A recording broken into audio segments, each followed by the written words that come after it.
இயேசு கிறிஸ்துவில் பிரியமான சகோதர சகோதரிகளே, ஒவ்வொரு நாளும் இறை இரக்கத்தின் செய்திக்காக காத்திருக்கின்ற அருமை தேவ ஜனமே, இது இறை இரக்கத்தின் ஞாயிறை கொண்டாடி இறை இரக்கத்திற்காக இறை இரக்கத்தின் தேவனுக்கு நன்றி சொல்ல வந்திருக்கின்ற அருமை தேவ ஜனமே, இன்றைய நாளின் இறை இரக்கத்தின் செய்தி, தினமும் என் இதயத்தை மட்டும் தேடு.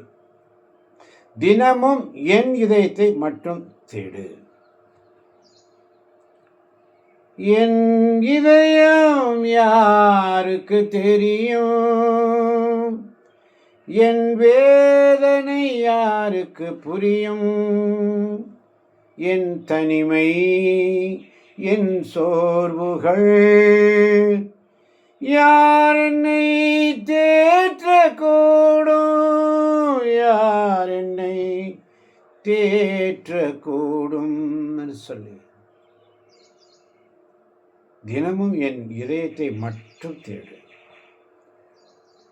கடவுள் பேராவலோடு இயங்குகிறார். என்னை தேடுகிறவர்கள் யாராவது உண்டோ என்று அதிகாலையில் பேராவலோடு இயங்குகிறார்.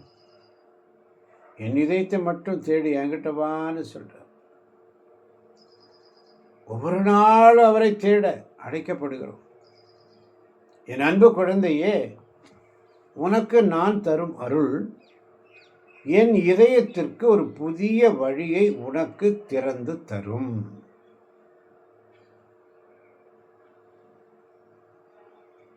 ஆமென். உனக்கு ஒரு புதிய வழியை திறந்து தரும். நீ திறந்து கூட உன்னுடைய இதயத்தை, அவருடைய இதயத்தை மட்டும் தேடு. ஆண்டவர் சமூகத்தில், என் அன்பு குழந்தையே, உனக்கு நான் தரும் அருள் என்ன தெரியுமா? என் இதயத்திற்கு ஒரு புதிய வழி.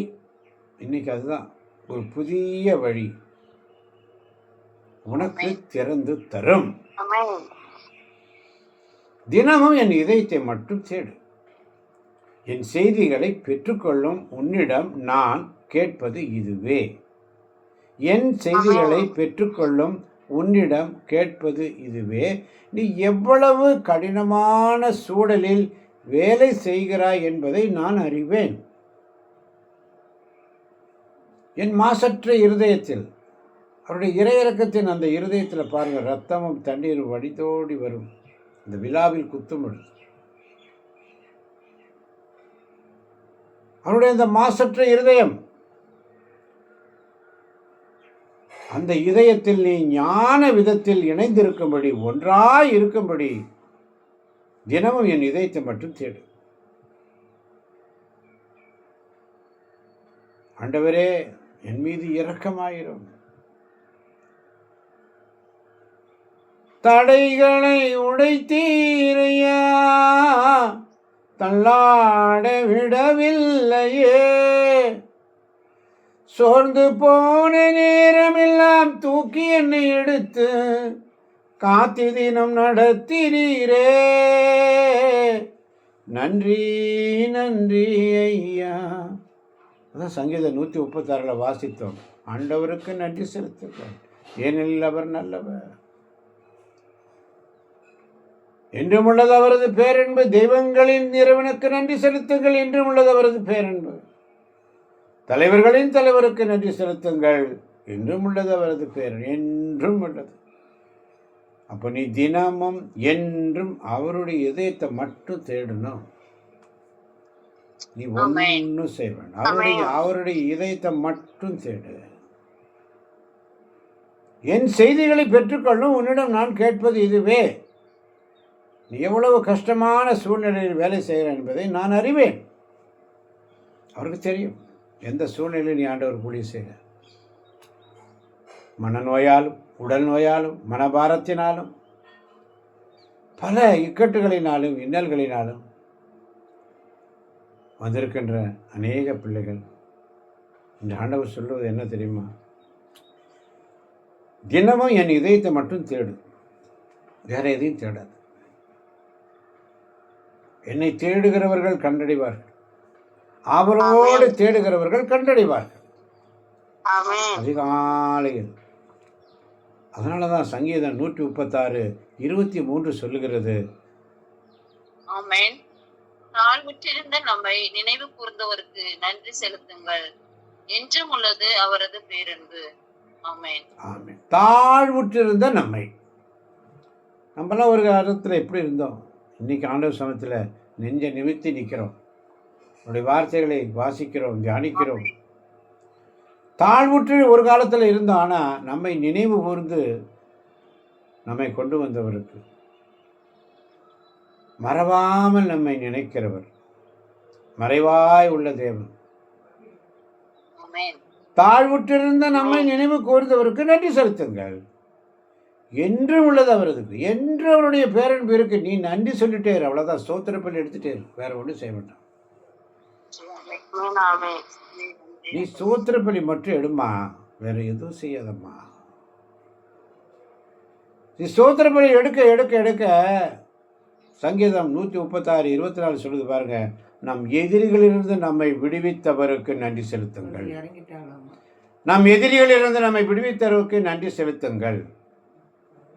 என்றும் உள்ளது அவரது பேரன்பு. ஆமென். ஆமென். நம் எதிரிகளிலிருந்து நம்மை விடுவித்தவருக்கு நன்றி செலுத்துங்கள். எதிரிகள் வரும், பிசாசு வரும், தொந்தரவு கொடுப்பான், ஜெபிக்க விட மாட்டான். இதுவரையும் பாதுகாத்து நம்மளை கொண்டு வந்தாரே, நன்றி சொல்ல மாட்டாயா? ஆண்டவர் சமயத்தில் நீ ஆண்டவருக்கு நன்றி சொல்ல மாட்டியா? உன் தேவைகளை சந்திக்கிறோம். உன் தேவைகளை தான் நீ தேடுகிறாய் தவிர, தாழ்வுற்றிருந்த உன்னை நினைவு கூர்ந்தாரே, அவருக்கு நன்றி செலுத்த மாட்டியா? காலையில் உன்னுடைய பிரயாணத்தில் பத்திரமா கொண்டாந்து உன்னை சேர்த்தாரே, நன்றி சொல்ல மாட்டியா? சொல்லணும். வழிநடந்து உன்னை பத்திரமா கொண்டு வந்து வீட்டில் சேர்க்கிறாரே, நன்றி சொல்ல மாட்டியா? சொல்லணும். எதிரிகள் இருந்து நம்மை விட. அதனால தான் எரேமியா 1:19 மிக அழகாக சொல்லப்பட்டது. வாசிக்கலாம் மீண்டும் எரேமியா 1:19. ஆமென். அவர்கள் உனக்கு எதிராக போராடுவார்கள். அவர்கள் உனக்கு எதிராக போராடுவார்கள். எனினும் உன்மேல் வெற்றி கொள்ள அவர்களால் இயலாது. உன்மேல் வெற்றி கொள்ள அவர்களால் முடியாது. ஏனெனில் உன்னை விடுவிக்க நான் உன்னோடு இருக்கிறேன் என்கிறார். அவ்வளவுதான். உன்னை விடுவிக்க நான் உன்னோடு இருக்கிறேன். என்றும் உள்ளது அவரது பேரன்பு. விசுவசிக்கிறவங்க எல்லாம் அந்த ஆமீன் வரணும். உள்ளத்தின் ஆழத்தில் விசுவசிக்க மாட்டீங்க, அந்த வார்த்தை உங்களுக்குள்ள இருந்து வராது. அந்த விசுவசிக்கணும் தேவ பிள்ளைகளை. உண்மையா அவருடைய சமூகத்தில் நீ ஜெபிக்கிற பிள்ளையா இருந்தா அவருக்கு நன்றி சொல்லிட்டே ஒவ்வொரு நிமிஷம். அவர் உன்னை பாதுகாக்கும் இறைவன். எல்லா சூழ்நிலையும் உன்னை பத்திரமா கொண்டு வந்து கண்ணின் மணி போல கொண்டு வந்து சேர்ப்பார். இம்மட்டும் காத்த தேவன் இனிமேலும் காப்பார். தாழ்வுற்றிருந்த நம்மை நினைவு கூர்ந்தவருக்கு நன்றி செலுத்துவோம். எதிரிகளிலிருந்து நம்மை விடுவித்தவருக்கு நன்றி. சோத்திரப்பலி அதிகாலையில் ஆண்டவருக்கு நீ சோத்திரப்பலி தான் எடுக்கணும், வேற எதுவும் எடுக்க வேண்டாம். உன்னுடைய விண்ணப்பங்கள் கேட்கப்பட்டு விட்டது. உன்னுடைய விண்ணப்பங்கள் அவருக்கு தெரியும். உனக்கு என்ன செய்யணும், ஏற்ற காலத்தில் ஏற்ற வேளத்தில் அனைத்தும் செய்வார். அல்லேலூயா. ஒன்றும் குறைஞ்சு போயிடாது. நீ அவருக்கு நன்றி மட்டும் சொல்லிட்டே இரு, மற்ற காரியம் அவர் பார்த்துருவார். நீ அவருக்கு நன்றி மட்டும் சொல்லு.